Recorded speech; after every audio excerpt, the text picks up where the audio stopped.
Today, I'm going to show you how to replace your timing belt on a 1991 300ZX. I've never actually done this before, but through the magic of editing, it'll seem like I look like I know what I'm doing. I do know the first step, however, for certain, and that's to get your dad to move his 1954 Hudson Hornet out of the garage.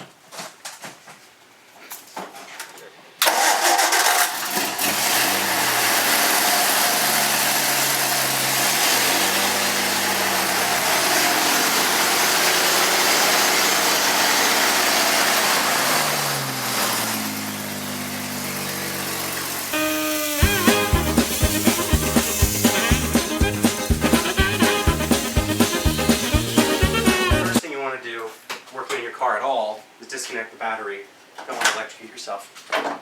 10mm wrench takes this right off.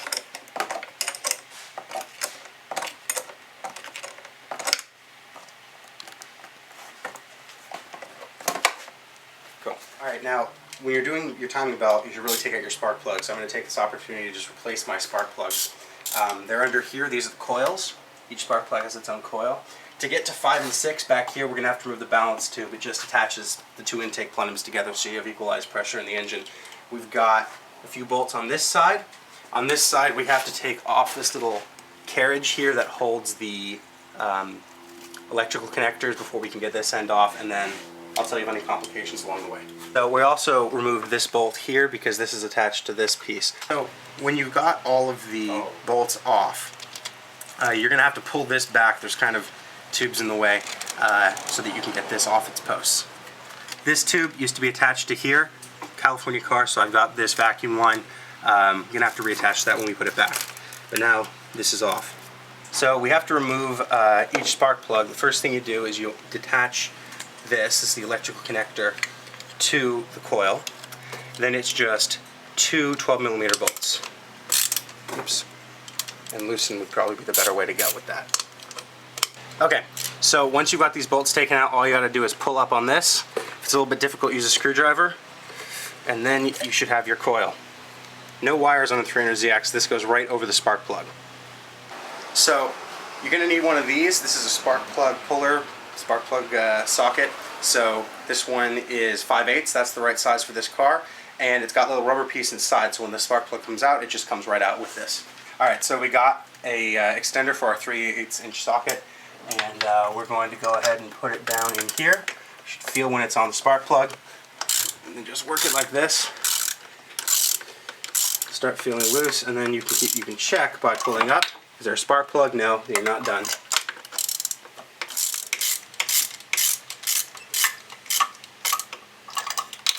And there you go, you got a spark plug. So now we just have to do that process 5 more times. So this bundle of cables has blocked my access to this coil, so I think I'm going to have to undo this right here, which these posts, securing these electrical posts down to the engine block, and then we'll see if that gives us any room to work. Alright, so now we've got all the spark plugs out. Now it's time to use a tool just because I have it. This is a boroscope, and just a little camera with a light on the end. We're just going to take a look inside the cylinder because why not?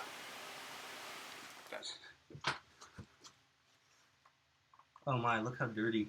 Yep, that's not the prettiest. Oh, nice. See, all I see in there is silver. Yeah, I know, so do I. It's like what I was hoping to see, like the top of the piston, the walls of the cylinder, all that kind of stuff. You know. Oh, lovely. Some grease. Just a bit. More silver. Although it looks like there's something else going on in there. There we go. A few other colors. Whoa. Although I actually do have a control of how much light this puts out, in theory. Yeah. Control. Yeah, control.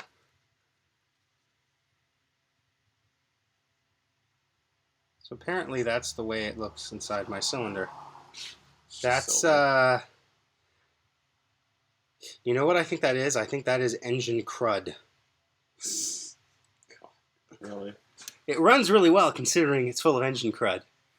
Alright, so now that we got the spark plugs out, we're going to jack the car up, which takes a special technique on the 3VZX. Wood blocks so that you can fit the jack underneath. The car jacked up as high as it'll go on jack stands, and the first step is to remove the engine splash guard, but as you see, I don't have an engine splash guard. So this right here is the radiator, and we're going to have to drain it of its coolant. I believe you drain it right here. So I'm going to go get a bucket, and I'm going to see if that's the case. Safety first. Eye protection's a good idea. I've gotten some crud in my eyes working on this car before. Yep. Oh, there you go.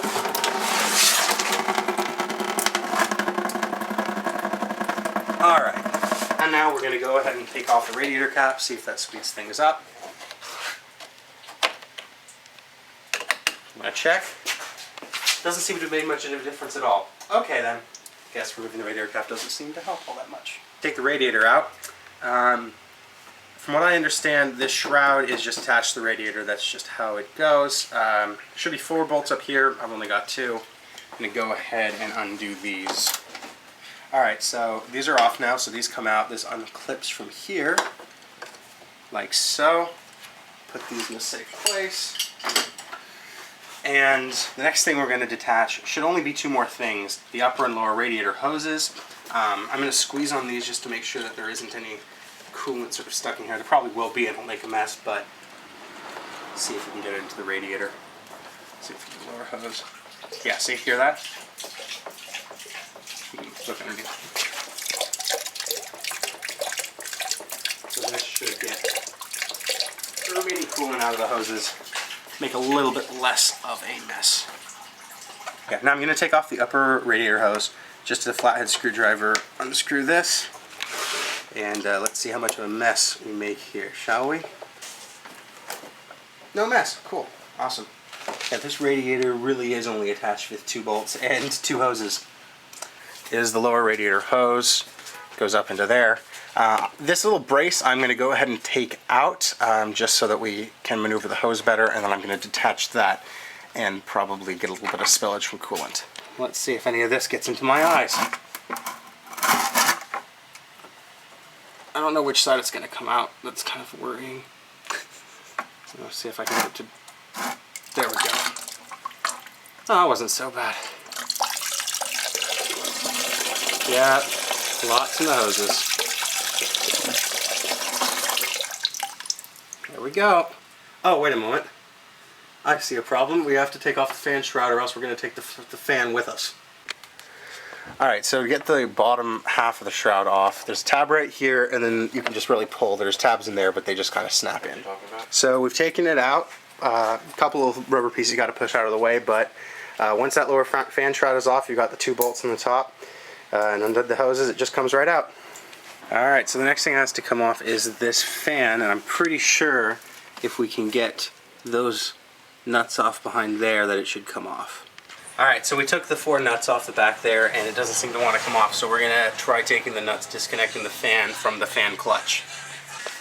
Alright, so we got the fan off. We're just trying to figure out how we get this part off.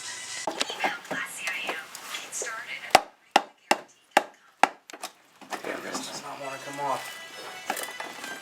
You need this side, Jeremy. Yeah, so I was gonna try.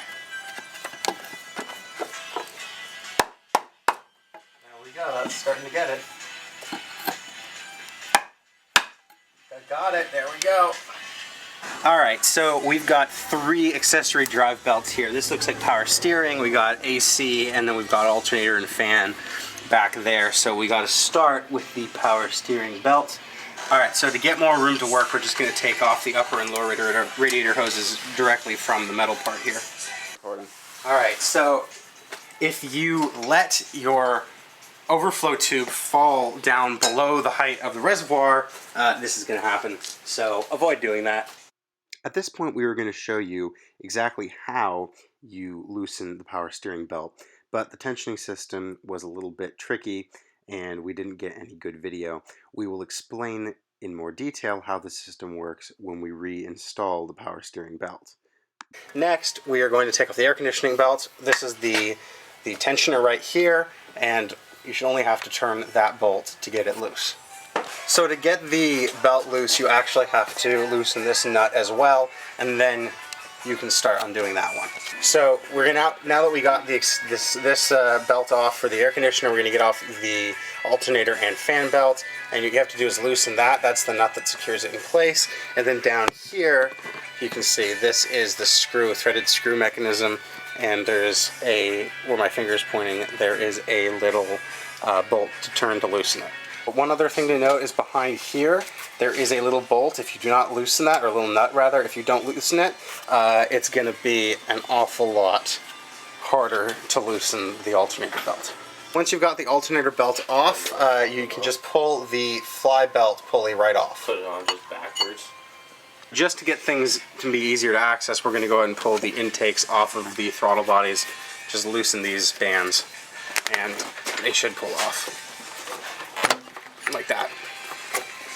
Alright, so then there's this electrical connector here. We've got 1, 2, 3, 4 Phillips screws. We're going to pull those out as well, just to get that out of the way.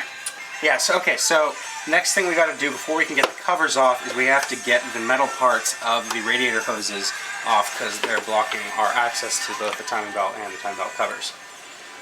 It turns out we can't get at these without removing this part of the timing belt cover, so we're going to go ahead and take off the crank angle sensor and pull this piece of the cover off. Hopefully get our first look at the timing belt. So get all the bolts out, just wiggle this a bit and the crank angle sensor will come out.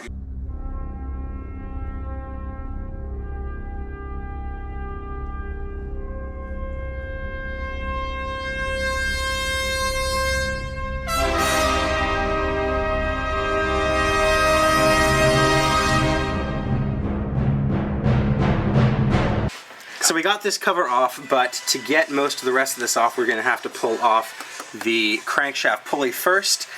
This requires using a pulley tool that you can rent from pretty much any auto parts store, but if you rent it for more than like 2 days, they make you buy it. So I have my own because of that.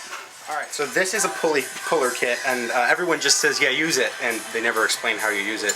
It's fairly simple, actually. There are threaded holes on the pulley.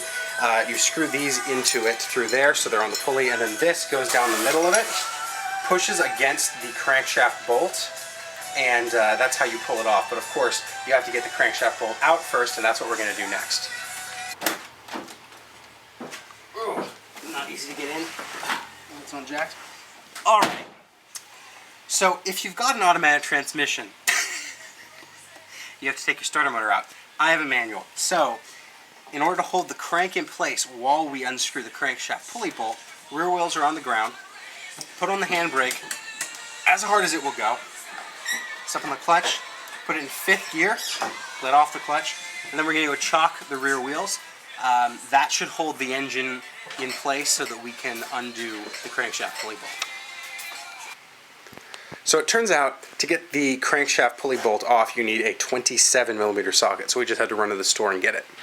Alright, so taking off the crankshaft pulley bolt is usually pretty difficult, which is why I bought this just for this task. This is a 250 foot-pound torque wrench. Now the spec for what this has to be tightened to is 174 foot-pounds. That's why I got this, but also it's a lot of leverage to get it undone. Now, last time I tried this in someone else's car, the bolt sheared off. So it's always a good idea to get some of this stuff. In this case, it was just sitting up on my dad's shelf. Liquid wrench, sprayed on there. I sprayed it on. We took off, got the socket, came back, put a little bit more on, and this wasn't necessary. After the first, getting it going, I'm actually not even going to use this anymore because it's too heavy. I'm going to switch back to a regular socket wrench. That liquid wrench did its job. This is coming out so easy, I don't even need the wrench. Boom! Now that's a bolt. So we were able to pull it off without using the puller. We just tugged on it and it came off, and there it is. So to get at the last little screw holding the lower timing belt cover on, it looks like it's necessary to just remove the brace that holds the alternator in place and acts as a way for it to tension the belt. So we're just going to pull this bolt out completely.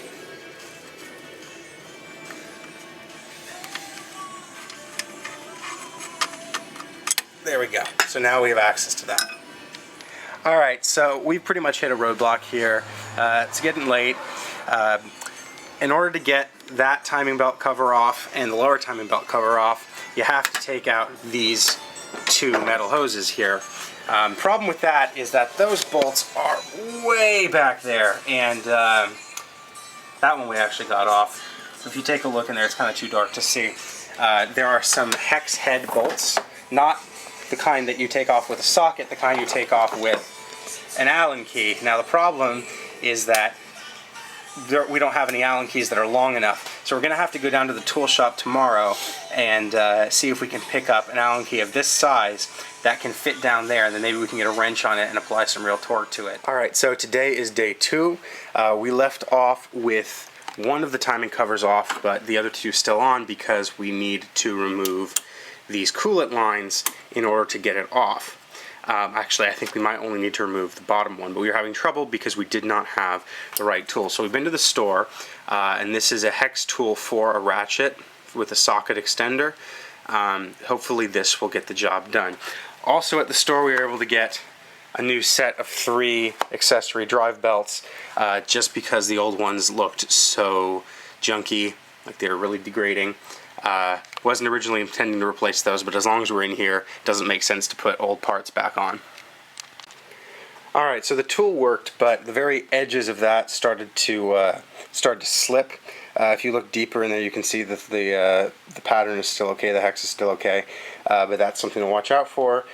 These get stuck in there pretty tight. They are subject to pretty high temperatures for extended periods of time.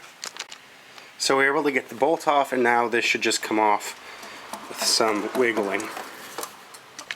Alright, so taking out the lower water hose, it's exposed some more screws to get the timing cover off. I'm going to see if I can get it off without removing the upper water hose.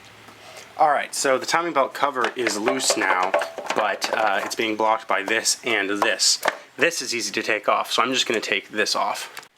Okay, so despite having the throttle cable cover taken off, there's this metal piece here that's keeping this from coming out, so it looks like you do in fact have to remove both the water inlet and outlet tubes. So one of my goals for making this video is to uncover all the really annoying, really hard to figure out stuff that most people just gloss over, like just remove this part. So I finally got off the upper radiator tube, if you want to call it, the metal part. I believe this is where the water comes back out of the engine, because this is where the temperature sensors are. Anyway, for the longest time, I was convinced... Oops, let me get some light. You see that hex bolt right there? I was convinced that that and the one on the other side had to come out, just like was done over here. Right there, and right over there. Those were incredibly difficult to get out, and it seemed kind of unreasonable that that was what we needed to do. I